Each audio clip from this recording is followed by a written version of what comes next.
Aray ceerno en deuxiéme question ngon haray ko landal kadi mi lando son ɗo masalan so tawi woni a yi jiwo mo yiɗuɗa fiide ka sunna e farilla a yewtidi e jiwo on karano o innima kanko emo mari fiancé mana mo haldidi on ngal haldidal ɗon noon ko yewtere hakkude mabɓe kono hay fos ala ko fotta e nder muɗum nde wonno mawɓe ɓen ɓe wawali hay fos waɗaka toon nde mana naɓugol goro wano cosani ko andirɗen enen fulɓe ɓen kon fi ka dewgal joni an kadi a yewtidi e jiwo on ha kanko tigui an tigui a tawi on ɗon hiɗa yiɗimo e fi dewgal an kadi a woli ɓay ko faale an kadi a woli faale ma o na bonki faalaɗamo ko dewgal sunna e farilla haray so tawi woni no daganoma an kadi ka ukkata ɗon hunduko ma e fi muɗum par ce que oɗa fusna ɓaali saabu ɗum ɗo waɗi so tawi no jara ka an kadi ka wowla ɗon ɓayi haray ɗon ko arsike haray ɗon ko arsiki haray miɗo faala landa so tawi woni an kadi no jaranama no jara kawtidi ya ukka hunduko muɗum e ɗon so tawi woni tawi tun woni andi goɗɗo wowli fi tun mo wowli haray so tawi woni wawi tertade haray ko ɗum ɗo woni deuxiéme question an o. وعليكم السلام ورحمة الله وبركاته. بسم الله الرحمن الرحيم والصلاة والسلام على رسول الله. Ara mi hiwritama mo hiwrama musidɓe tedduɓe on jali kengal landal ɓeɗo ɓe siɓɓe men ɗo ko yowodiri e fiançailles ko yowodiri e ƴamugol.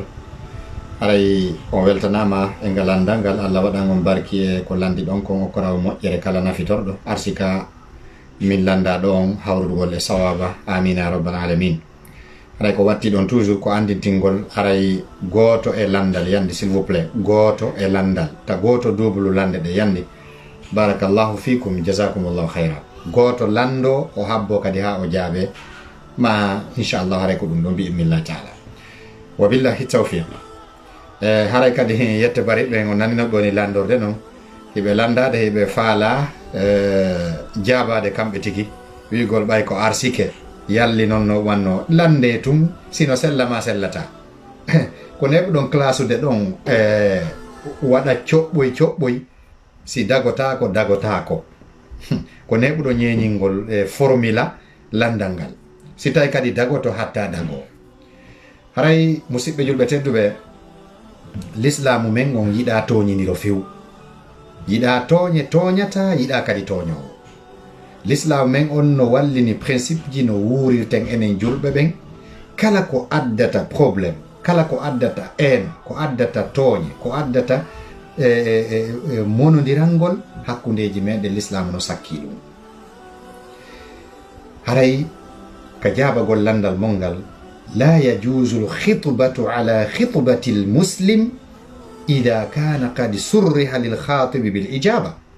ولم يأذن الخاطب الأول للخاطب الثاني ولم يترك هري كجاب قولنا المونغال سلتا باسكو نو وندون دا ديردنو o faala e nugol ko arsike mo kala e mum ko komba mo alla arsiki wo na non ka dewgal yarata non haray jente moƴƴa sellanta nde julɗo waɗata ƴamata e hoore ƴamal siɗɗo makko julɗo si tawi feeñanimo wondema ɗimmojo makko julɗo ɗimmo makko no yalti fi on jiwo ɗon ɗo noon ka landal mon on wi'i on ooti lando jiwo on fi dewgal jiwo wi'amo no yewtide e gorko joni noon si tawi woni an o neɗɗo a andi kadi ko hombo yalti fi makko haray no harman ma ka l'islam ƴamugol e hoore ƴamal siɗɗo maɗa ɗo naafi une question fiancé ma goɗɗum ngo a nani tun ibrahima yaltini goro fi mariama mo allah hajji kaari en haray min saidou no harmani lan yahugol yaltina goro kadi madama miɗo andi fimo miɗo andi yaltuɗo on e fi makko sina gotum e piiji ɗiɗi ma gotum e piiji tati ko gogo on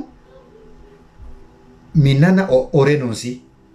ma ɗum ɓe okkalimo ma ɗum kanko o duganola min kadi miɗo wawina posude candidature an o en faami mi fillito gogo on andugol lan kaarijo yalti fi jiwo kaari haray ko ma gotum e piiji tati timmanalan si wawanan sellangol haram heɓali bakkatu ƴamugol on jiwo ɗon gogo on mi anda kanko wonɗo mo ƴamude on o acciti o tertike ma ɗum ɓe okkalimo mi nana ɓe okkali mo ma ɗum kanko wonɗo ƴamude on o innalam wondema haray o newnanilam yomi yahu ɗo gasa goɗɗo na alors ko ɓiɗɗo makko noon fi on ɗum musidɓe koni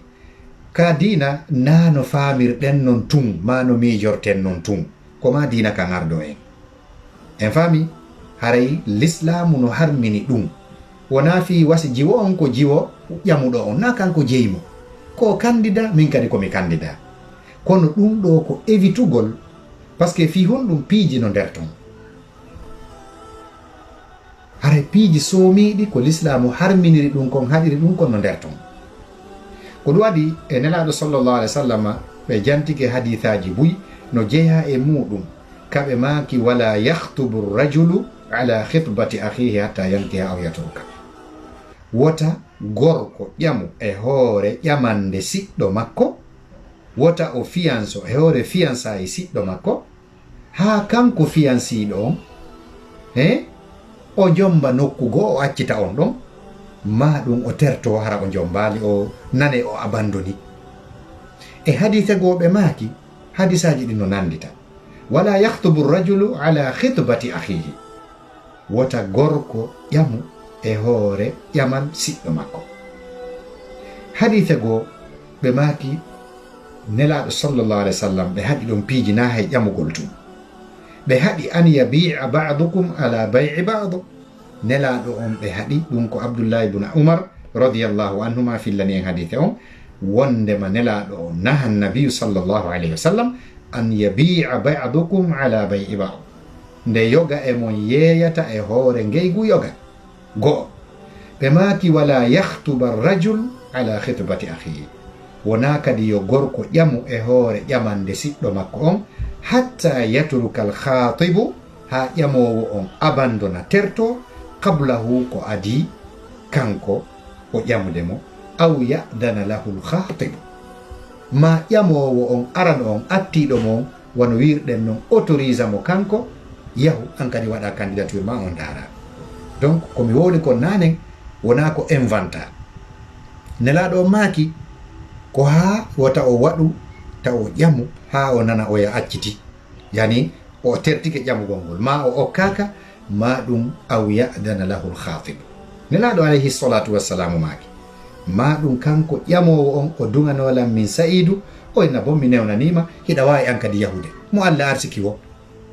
a ndiɗon joni men fo men naɓa ɗon ko kanko duganila o andi no woni facile mi imagine de ka horan e alors kere ko jiwa makko ni o faala jombude mi kay mi faala ɗon on yarata non ɗon on yarata non ɗum ɗon l'islamu yiɗa fi hon ɗum piiji ladan no nder ɗon gogo on no wawi wonde ɓay plus souvent ko heewi kon na tout le temps ko ɓuri ɗuɗude kon wona fo haray ko ɓuri kon ko darete ko apparence yiɗi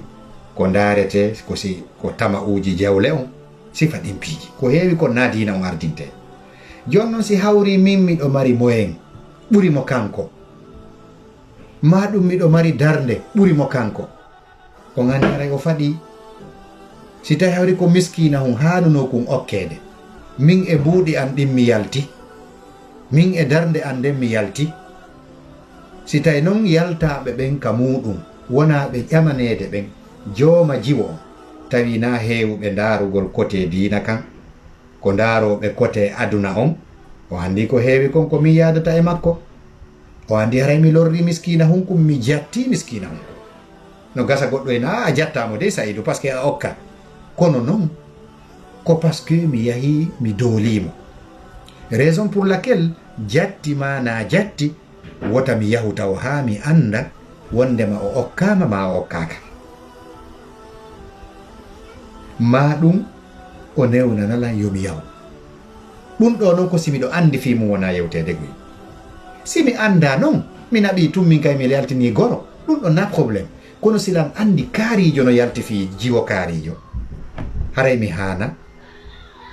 hana yaltingol ɗo goro min kadi na ɗum haray ko tooñe ɓaleje ko bakkato sina condition ji wi'aɗi ɗin ɗi nelaɗo sallllahu alih wa sallam maki ɗin en faami ka landi ɗon ɗo donc haray ngallandal moɗo wona no miijortenno innugol ɓay komo Allah arsiki o kona nono wona non o yi kadi ɓe maaki hay ka yeeyugol wota goɗɗo yeeyo e hoore ngeygu siɗɗo muɗum ɗum ko honɗum woni ɗum no mari kadi bakkatuji molanaɗe hakkunde commerçant ɓe ɓe ayya ɓe poɗoɗa kiliyanjo joni noon oya jentito oya njulajo jentito oya njulajo ɗimmojo mum kowoni yewtidude kon e kiliyanjo o gera ha o ɓaƴamo o ɗuytanamo piri ka oya wonnomo yeyde ɗon fiituyo aro sodaka makko ko ɗum woni la yabi'a ba'dukum ala bay'i ba'd ɗum no harmi kala façon no poɗitirɗa kiliyanjo wonnoɗo ka julajo ɗimmojo ma hettuɗamo o sodanma o acci oya andu haray a naati e kamba molanaɗo a waɗi bakkatu molanaɗo a waɗi tooñe a waɗi jamfa en faami piiji ɗi nano mijorten no kono probléme kadi no ka ƴamugol ɗo yimɓe ko heewi kon ay ɓe okkata oɗa ɓe yetta komo ɓe okkata ɓe yetta komo ɓe okkaymo ɓe banna ɗum tun ɓe habbo candidat ɓe buyi fi darugol no ɗum no hulɓini ɗum ɗo fuu koyta ɓe jaɓan oɗo ɓurɗo on ɗon kadi aroya ɓe jaɓana oɗo kadi ɓurɗo on ɗon kadi aroya ɓurɗo marde otoje ɓurɗo marde cuuɗi ko ɓuri kon kono minnaali fowgoyi minnaali fow kono la plupart ko ɗum woni o banna sina ɗum si goɗɗo ari a tawi a okkatamo yeetomo a okkatamo kono ko waɗugol ɗon to haray meɗen darude meɗen musidal ngal no yiitidude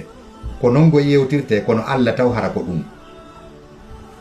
kono wonde ko gardugol otin ɗon candidature makko on hara resetali candidature on fi wota goɗɗo goron koye heɓade ɓuri on ɗon nano musidɓe fa ida azamta fatawakkal ala Allah julɗo no haani ko ɓuri kon addude ɗi toñandeji violugol ma ronkugol respectugol ɗi principe ji ɗi nelaɗo makani en ɗo wota goɗɗo ƴamo e hoore ƴamal ɗimmo mum e hoore fiançaye ɗimmo mum no jeeya e ko woni puusude ɗum mawɓe jiwɓe ɓe buy e maɓɓe par ce que ɓe ala andinde ɓe okkata oti ɓe ala andinde otin ɓe okkaymo kadi yimɓuure ara aroɓe ɓe wonde ɓe faama ɓe hanano arde areteɓe kam mum hiɓe hanno kadi kalangol yimɓe ɓen on bakkatu ɗo sabu nunnalngol okkete ɓen okka ɓe ma wiya joni tigi tigo men ala okkude nini ma men okkatama an ɓe darano ɓe yewtira ɗum ɗon no anda na yewtin hawju bien sûr kono noon kadi ko ta oti bannuɗon tun yimɓe ɓe lorro waɗanira tooñe waɗanira bakkatuji ala kulli haali yamoɓe ɓen yoɓe wattan illa wota ɓe si ɓe andi tun kaariji no yalti fi kaari haray yoɓe habbo si tawi ɓe faalaka waɗugol tooñe si tawi ɓe faalaka lundagol Allah lundo nelaɗo makko ko ɗum woni toon no gasawtina si mi habbike ɗon no joni woɓɓe noon no iwtirde to ara e fi kala kaari yalti min mi yaltade ha noon ɓe okkiɓe to ɓe accinam ɗum ko Allah arsiku ma kon akhil karim sa gollitiri ko Allah yamirma ko a acci ko Allah haɗuma ko a gontiri ko nelaɗo ma on yamirma ko a acci ko nelaɗo ma on haɗuma ko Allah arsikete sonnajo ko Allah jogii kono wota rewru tooñe haray ko ɗum mari komi ɓangina haray ko landi ɗon kon ɗo sellata madama jiwo on yeetike oti wota o yahuta o ha o tefa o anda fiançaye on validama ma validaka par ce que no wawi wonde kamɓe fiançaye o yaha o sorga ɗon o nanga e contactugol déjà na jiwo o hani contactude ɗon o ko mawɓe jiwo on taw logiquement wallahu taala alam si fajjere woni mulla yaafini kon no Allah arsikinam ande komi jangana ko josi hawri fajjere mo wallahu alam barakallahu fikum shukran jazila